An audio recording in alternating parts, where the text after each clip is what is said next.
Hello વિદ્યાર્થી મિત્રો, કેમ છો? હું અહીં તમારા માટે ગુજરાતના જિલ્લામાં GJ1 અમદાવાદ વિશે કેટલીક માહિતી લઈને આવ્યો છું, તો તમે ધ્યાનથી જુઓ. તો આપણે શરૂ કરીએ. અમદાવાદ GJ1. તો જો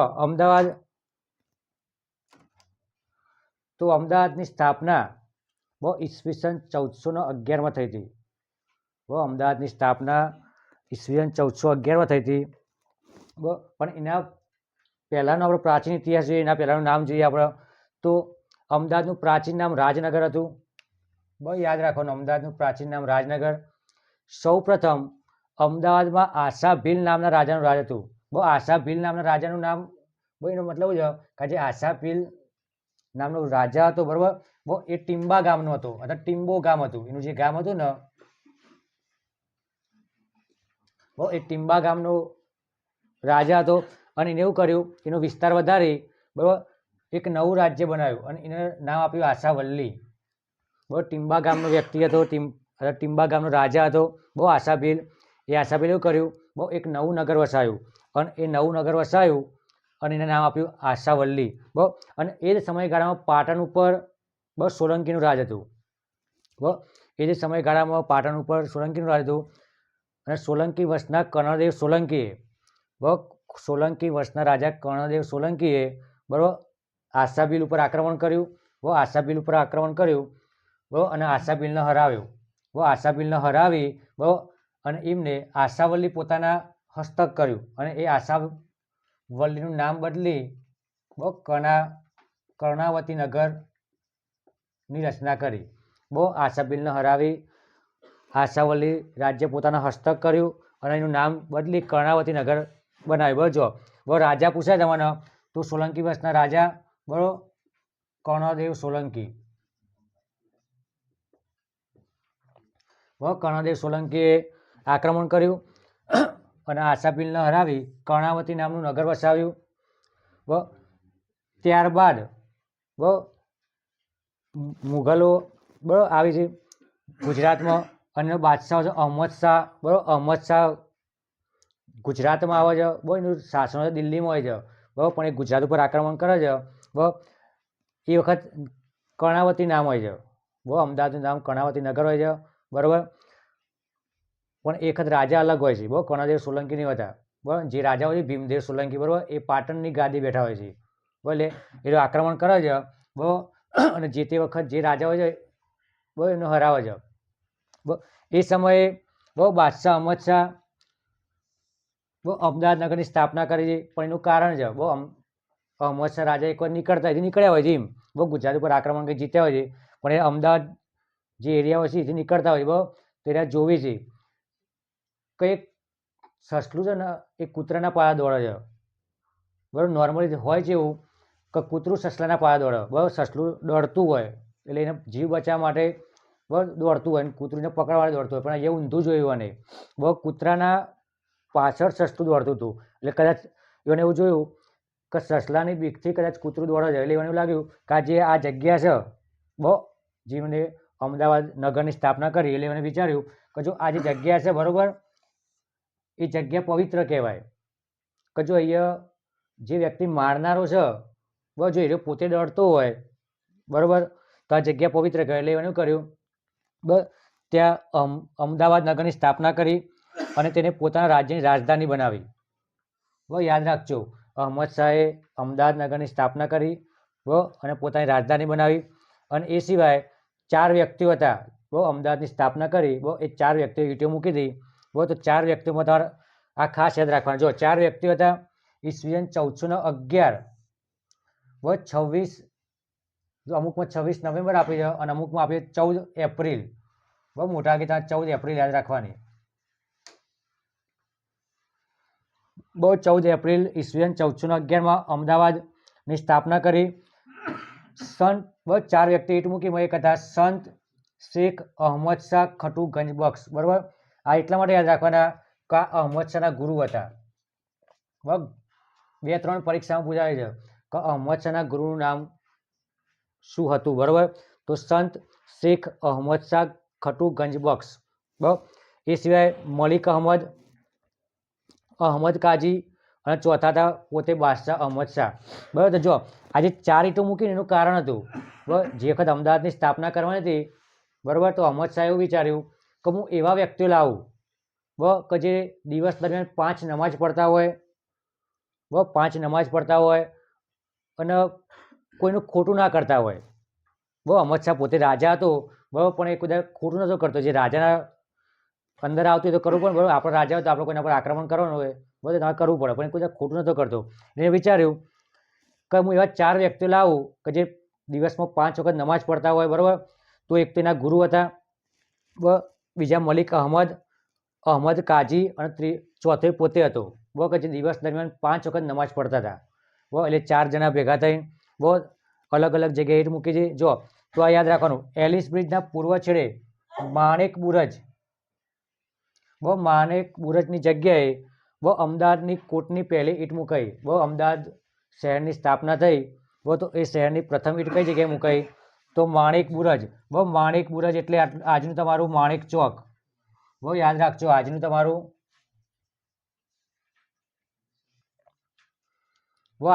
માણેક ચોક. બસ જે તારું માણેક ચોક છે એ તારું એ સમયનું માણેક બુરજ, જો તમારા અમદાવાદની પ્રથમ ઈંટ મુકાઈ હતી. બહુ પ્રથમ ઈંટ મુકાઈ. બહુ એ બાદ ભદ્રના કિલ્લાની રચના કરી. બહુ કિલ્લો એટલે એ કોટની ફરતે, બરાબર, શહેરનું રક્ષણ કરવા માટે એ બંધાવતા હતા. બહુ તો ભદ્રના કિલ્લાની રચના કરવામાં આવી. બહુ પછી ઘણા વર્ષો પછી બહુ મોહમ્મદ બેગડા નામનો રાજા આવે છે. બહુ મોહમ્મદ બેગડા તમે નામ સાંભળ્યું હશે, બરાબર, જેને પાવાગઢ અને જુનાગઢ 2 ગઢ જીત્યા. બરાબર, એ પતે રાજાનું ગીતે વાપરતા છે. બરાબર, તો એ જ મોહમ્મદ બેગડો, બરાબર, એને ગુજરાત ઉપર આક્રમણ કર્યું, બરાબર, અને એ આક્રમણ વખતે, બરાબર, એને પાવાગઢ અને જુનાગઢ, બરાબર, બંને ગઢ જીત્યા. બરાબર, એના કારણે નામ બેગડો પાડવામાં આવ્યું. 2 ગઢ જીત્યા. બરાબર, એ 2 ગઢ જીત્યા એના કારણે બહુ બેગડાનું ઉપનામ મળ્યું. બરાબર, એટલે મોહમ્મદ બેગડો કહેવાય. એ મોહમ્મદ બેગડા શું કર્યું કે જે અમદાવાદ શહેર હતું, બરાબર, એ અમદાવાદ શહેરની ફરતે 12 દરવાજા બંધાવ્યા.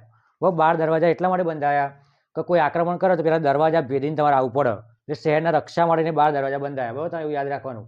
બહુ શહેરની ફરતે કોટ બનાવી 12 દરવાજા મુકાયા. બહુ તમે કદાચ જતા હોય તો એ લાલ દરવાજા, બરાબર, દરિયાપુરનો દરવાજો, એમ કદાચ 12 દરવાજા તમે જોતા હશો. 12 દરવાજા છે. બરાબર, જો એ સિવાય ગુજરાતની સ્થાપના સમયે ગુજરાતનું પ્રથમ પાટનગર અમદાવાદ હતું. બરાબર, ત્યારે ગુજરાતની સ્થાપના થઈ 1 મે 1960ના રોજ. બરાબર, એક જ પ્રથમ પાટનગર કયું હતું? અમદાવાદ. બરાબર, એ પછી 2 ઓગસ્ટ 1970-72ની અંદર તારું, બરાબર, ટ્રાન્સફર કરીને ગાંધીનગર કર્યું હતું. અને હાલમાં અમદાવાદ આર્થિક પાટનગર કહેવાય. બહુ આર્થિક પાટનગર મતલબ કે તારો વેપાર વાણિજ્ય બધું મોટા ભાગે અમદાવાદ શહેર થાય. બરાબર, અમદાવાદને ભારતનું માન્ચેસ્ટર કહેવાય.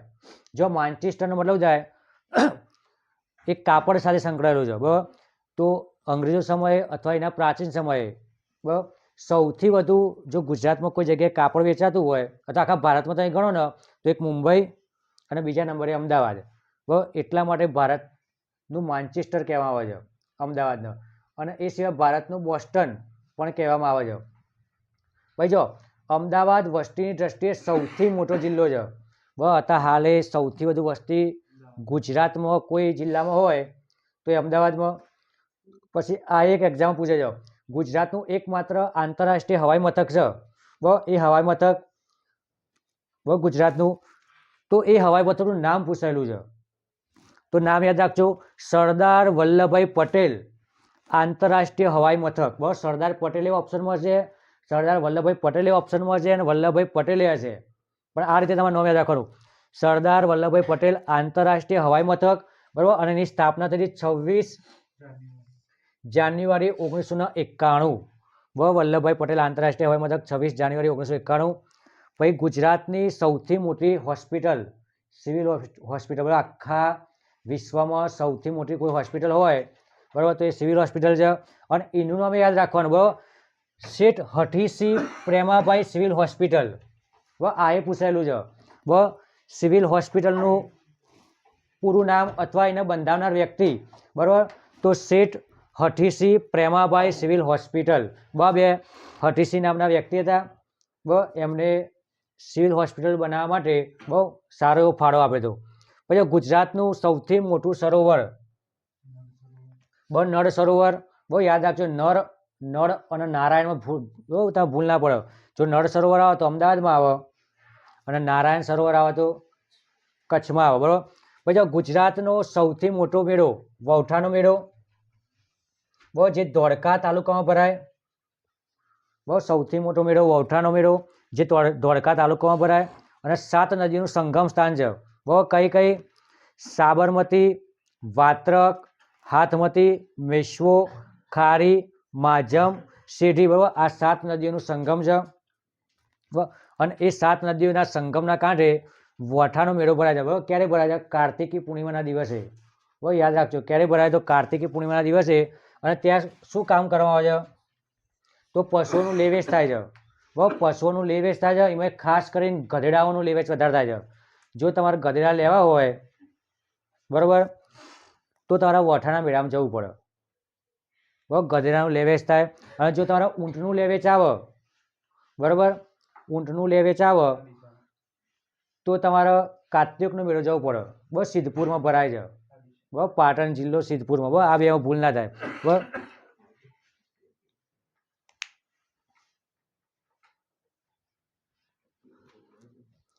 જો આગળ જઈએ આપણે, તો ગુજરાતનો સૌથી મોટો પ્રાણી બાગ. યાદ રાખજો, ગુજરાતનો સૌથી મોટો પ્રાણી બાગનું નામ યાદ રાખજો. કમલા નહેરુ ઝિયોલોજીકલ પાર્ક. બરાબર. કાંકરિયા. નામ યાદ રાખજો, પૂછાય છે. ગુજરાતનો સૌથી મોટો પ્રાણી બાગ કમલા નહેરુ ઝિયોલોજીકલ પાર્ક, કાંકરિયા. એ સિવાય જો ગુજરાતમાં જામફળ, જામફળ માટે અમદાવાદ જિલ્લો પ્રથમ આવે, પણ એમાં તાર ધોળકા તાલુકો. બરાબર. ધોળકા તાલુકામાં સૌથી વધુ જામફળનું ઉત્પાદન થાય અને વેચાણ થાય છે. પછી અમદાવાદના પ્રથમ મેયર ચીનુભાઈ ચીમનભાઈ બેરોનેટ હતા. આ યાદ રાખવાનું, આ અગાઉની પરીક્ષામાં આવેલો છે. અમદાવાદના પ્રથમ મેયર ચીનુભાઈ ચીમનભાઈ બેરોનેટ હતા. એ સિવાય જો બાદશાહ જહાંગીર, એ થયું છે એવું કે ગુજરાત ઉપર અકબરનું રાજ હતું. બરાબર. અકબરનો પુત્ર.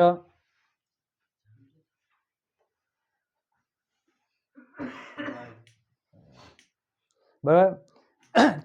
તો અકબરનું રાજ હતું. એવા સમયે જહાંગીર ગુજરાતની મુલાકાત આવે છે. અને ગુજરાતની મુલાકાત આવે છે, બરાબર, એ વખત ગુજરાતમાં પ્લેગ નામનો રોગ ફાટી નીકળે છે.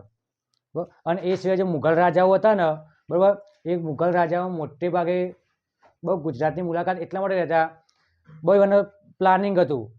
જો દિલ્હીમાં મેન એવાનું શાસન હતું, જમ્મુ એટલે ટોટલી મોટા ભાગના ભારત ઉપર એવાનું રાજ હતું, આધિપત્ય હતું. એવું કરતા, જો જેવો શિયાળો આવે ને, એટલે શિયાળો એટલે સીધા દોડીને અમદાવાદ આવતું રહેવાનું. સ્પેશિયલ રહેવા માટે એને અલગથી એને મહેલ જેવું બનાવ્યું હતું. જેવું શિયાળો આવે ને, એટલે અમદાવાદ આવી જવાનું. અને જેવો ઉનાળો આવે ને, એટલે જતું રહેવાનું કાશ્મીર. બરાબર. એટલે ત્યાં જહાંગીર યાત્રા આવી છે ગુજરાતની. એ સમયે પ્લેગ રોગ ફાટી નીકળે છે. અને એ પ્લેગ રોગથી બચવા માટે, બરાબર, એટલે અમદાવાદમાં રોકાય છે. અમદાવાદમાં રોકાય છે અને જોવે છે કે અમદાવાદમાં એકલી ધૂળ જ ઉડતી હોય છે. અમદાવાદમાં જાણ જો ધૂળ જ ઉડતી હોય. એટલા માટે એને ગરદાબાદ અથવા ધૂળિયું શહેર કહે છે. ગરદાબાદ અથવા ધૂળિયું શહેર એટલે એકલી માટી જ ઉડતી દેખાય છે. અત્યારે જે સુવિધા તો હતી, રોડ બોર્ડ હતા નહીં, એટલી માટી હતી. જહાંગીરે જોયું, બરાબર, કઈ રેતી વધારે ઉડે છે બીજા બધા રાજ્યો કરતાં. એટલા માટે એને ધૂળિયું શહેર કીધું અમદાવાદને. પછી અમદાવાદ જિલ્લાના વાસદ ખાતે પાણી શુદ્ધિકરણ પ્લાન્ટ આવેલો છે. જે ગટરનું પાણી હોય, શૌચનું પાણી હોય, અથવા ગમે તે ગંદુ પાણી હોય, એ પાણીને શુદ્ધ કરીને ફરીથી પીવામાં ઉપયોગ કરવા માટેનો પ્લાન્ટ આવેલો. બરાબર. વાસદા ખાતે, અમદાવાદના વાસદા તાલુકામાં, બરાબર, પાણી શુદ્ધિકરણનો પ્લાન્ટ આવેલો. ગમે તેવું પાણી હોય, ત્યાં કપડાં ધોવાનું, વાસણ ધોવાનું, શાકભાજી સાફ કરીને રેડી હોય અથવા સ્વચ્છ ક્રિયાનું, બરાબર, એ બધું પાણી શુદ્ધ કરીને તમને ફરી પીવડાવે છે. એવો પ્લાન્ટ આવે છે. પછી અમદાવાદમાં જમાલપુર ખાતે જગન્નાથ મંદિર આવી છે. બે જગ્યાએ જગન્નાથ મંદિર છે. એક અમદાવાદમાં અને બીજું પુરીમાં. પુરીમાં મોટું જગન્નાથ મંદિર છે. બંને જગ્યાએ અષાઢી તિથિ યાદ રાખવાની, અષાઢી સુદ બીજ. અષાઢી સુદ બીજના દિવસે રથયાત્રા નીકળે છે. પછી જો અમદાવાદ નજીક આવેલું સરખેજ. સરખેજ શેના માટે જાણીતું છે? ઘડી માટે. સૌથી વધુ ઘડીનું ઉત્પાદન એ સરખેજમાં થાય છે. એ સિવાય એ જુઓ, રાવલ કુટુંબના કુળદેવી. રાવલ કુટુંબના કુળદેવી ખંભલાવ. ખંભલાવ માતાનું મંદિર કઈ જગ્યાએ? માંડલ. સ્થળ યાદ રાખજો. રાવલ કુટુંબના કુળદેવી ખંભલાવ માતાનું મંદિર માંડલ ખાતે આવેલું છે.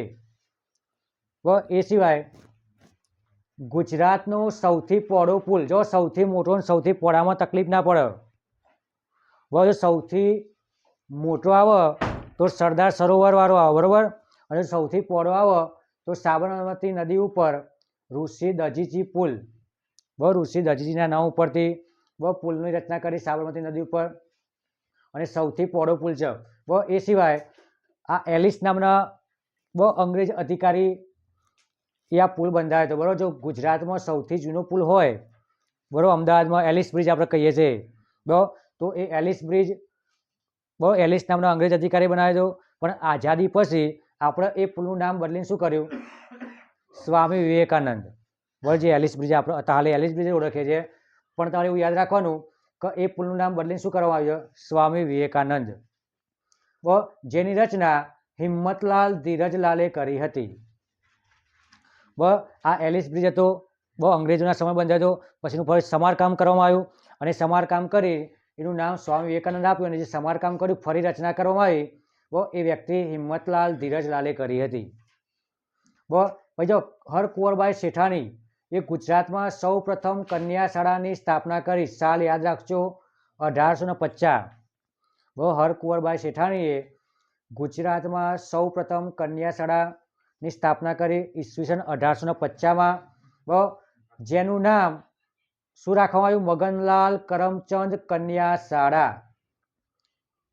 હરકુંવરબાઈ શેઠાણીએ જે કન્યા શાળાની સ્થાપના કરી 1850માં, એ શાળાનું નામ શું રાખવામાં આવ્યું? મગનલાલ કરમચંદ કન્યા શાળા.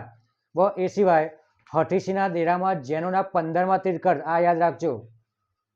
જૈનોના જે 24 તીર્થંકર છે, એ 24 તીર્થંકરમાંથી 15મા જે તીર્થંકર હતા ધર્મનાથ. એ ધર્મનાથનું જિનાલય એટલે મંદિર, બરાબર, તમારા કઈ જગ્યાએ આવી જાઓ? હઠીસીના દેરાસરમાં આવી જાઓ. અને હઠીસીના દેરા તમારા આવ્યો અમદાવાદમાં. પછી આ યાદ રાખવાનું, જ્યોતિસંઘ સંસ્થાની સ્થાપના. જ્યોતિસંઘ સંસ્થાની સ્થાપના મૃદુલાબેન સારાભાઈએ કરી હતી. વિક્રમ સારાભાઈ ના પત્ની. જ્યોતિસંઘ સંસ્થાની સ્થાપના મૃદુલાબેન સારાભાઈએ કરી હતી, અને મૃણાલીબેન સારાભાઈ એમના પુત્રી. યાદ રાખજો. પછી જો પતંગ મ્યુઝિયમ, તો પતંગ મ્યુઝિયમ મ્યુઝિયમે છે અને હોટલે છે. તો એ પતંગ મ્યુઝિયમ અથવા પતંગ હોટલે કહેવાય ને. એની સ્થાપના નાનુભાઈ શાહે કરી હતી. યાદ રાખજો, પતંગ મ્યુઝિયમ અથવા પતંગ હોટલની સ્થાપના નાનુભાઈ શાહે કરી હતી. અને છેલ્લું કાંકરિયા પાસે બાલવાટિકાની સ્થાપના રૂબિન ડેવિડ. રૂબિન ડેવિડ નામના વ્યક્તિએ કરી હતી. જો કાંકરિયાની સ્થાપના કોને કરી હતી? તો કાંકરિયાની સ્થાપના કુતુબુદ્દીન ઐબકે કરી હતી. કુતુબુદ્દીન ઐબકે કરી, એટલા માટે તમારા કાંકરિયાના હોજે કુતુબુદ્દીનને કહેવામાં આવે છે. કાંકરિયાની સ્થાપના કુતુબુદ્દીને કરી, એટલા માટે કાંકરિયાના હોજે કુતુબુદ્દીને કહેવામાં આવે. હોજ એટલે આપણે જે તળાવ જેવું ગણો, પાણી ભરવાનું ગણો, બરાબર, એ રીતે. એટલે એને હોજે કુતુબુદ્દીન કહેવામાં આવે છે, બરાબર.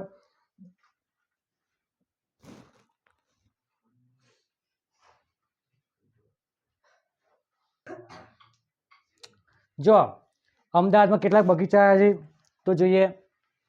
સરદાર બાગ, તિલક બાગ, લો ગાર્ડન, સુંદરવન, અને ધારો કાંકરિયા ભલે તળાવ કહેવાતું હોય પણ એક પ્રકારનો બગીચો જ કહેવાય, બરાબર. એ સિવાય કેટલાક પ્રાચીન સ્થળો આવેલા છે. તો લોથલ, તો લોથલનું પ્રાચીન નામ લો સ્થળ. લો સ્થળ એટલે મરેલાનો ટેકરો. SR રાવે સંશોધન કર્યું હતું 1954ની અંદર, બરાબર. અને તે આભૂષણો ઘણું બધું તમને મળ્યું હતું. પછી નળ સરોવર યાયાવર પક્ષીઓના કારણે જાણીતું છે. શિયાળામાં યાદ રાખજો, શિયાળામાં નવેમ્બરથી માર્ચ, નવેમ્બરથી માર્ચ દરમિયાન અસંખ્ય પક્ષીઓ જોવા મળે છે. એ છે ધોળકા. ધોળકાનું પ્રાચીન નામ ધવલક અથવા ધવલકપુર. વાઘેલા વંશના રાજા, બરોબર, વિશલદેવ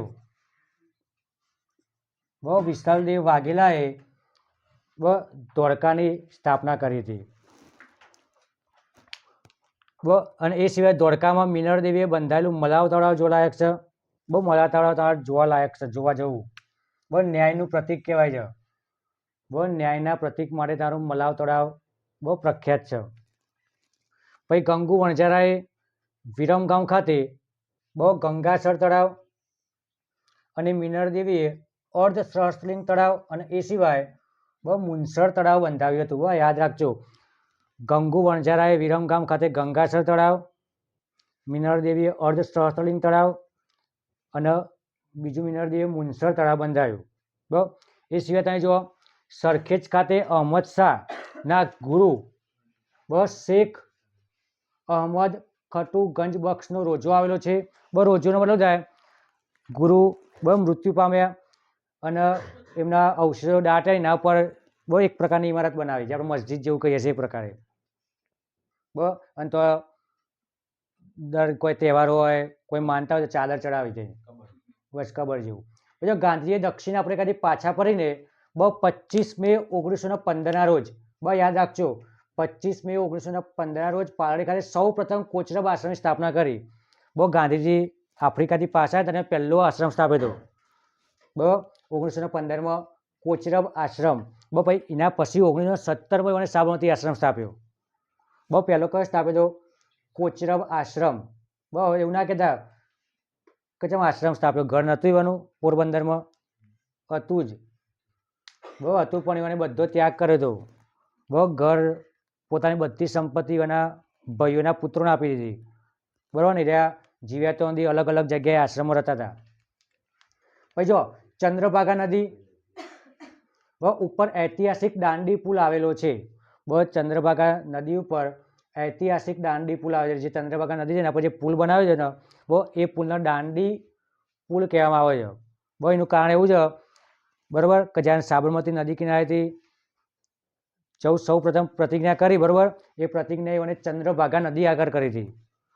કે હું કાગડા કૂતરાને મોતે મરીશ, પછી સ્વરાજ લીધા વગર હું આશ્રમ પાછો નહીં ફરું. બરાબર, એ પ્રતિજ્ઞાને આ ચંદ્રભાગા નદી પર કરી અને એથી જ દાંડી કૂદની શરૂઆત થઈ હતી. પછી ધંધુકા શહેર તમારું, ધોળકા ધંધુકા કઈ નદી કિનારે? સુખભાદર નદી કિનારે. જો ધોળકા પૂછાય, બરાબર, તો એ કઈ નદી કિનારે આવે?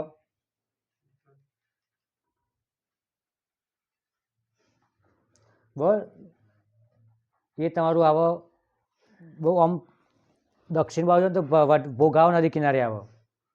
એવું યાદ રાખજો. સુખભાદર નદી કિનારે આવેલું છે. પછી જો બાલ પ્રદેશ એ દાઉદી ખાન, બાલિયા અને ચાસિયા ઘઉંના ઉત્પાદન માટે ગુજરાતમાં પ્રથમ સ્થાને છે. ગુજરાતમાં બાલિયા, ચાસિયા અને દાઉદી ખાનની ઘઉં છે, ઘઉંની જાતો છે, અને એમાં ગુજરાતમાં અમદાવાદ પ્રથમ સ્થાને છે. એમાં ખાસ કરીને બાલ પ્રદેશ.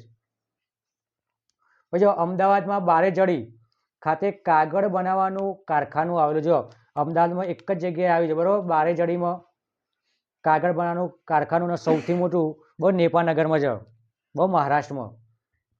પછી કાંકરિયા કાર્નિવલ દર વર્ષે, આ યાદ રાખવાનું, કાંકરિયા કાર્નિવલ, કાંકરિયા મહોત્સવ ક્યારે ઉજવાય? 25 ડિસેમ્બરથી 31 ડિસેમ્બર. એ ડિસેમ્બર મહિનાના છેલ્લા અઠવાડિયે એવું લખેલું આવે. આ અગાઉની પરીક્ષામાં પૂછાય છે, પણ એમાં ઓપ્શન શું હતું? ડિસેમ્બર મહિનાના છેલ્લા અઠવાડિયામાં. પણ આપણે યાદ રાખવાનું 25 ડિસેમ્બરથી 31 ડિસેમ્બર ભરાય. અને ગુજરાત વિદ્યાપીઠની સ્થાપના 1920માં કરવામાં આવી હતી અને એના પ્રથમ કુલપતિ હતા મહાત્મા ગાંધી. કુલપતિ એટલે પ્રિન્સિપલ ગણો, ચાન્સલર ગણો, જે ગણો એ. દાદા હરીની વાવ અમદાવાદમાં આવી. પછી એ સિવાય અમદાવાદમાં 3 ડેરી આવી, બરોબર.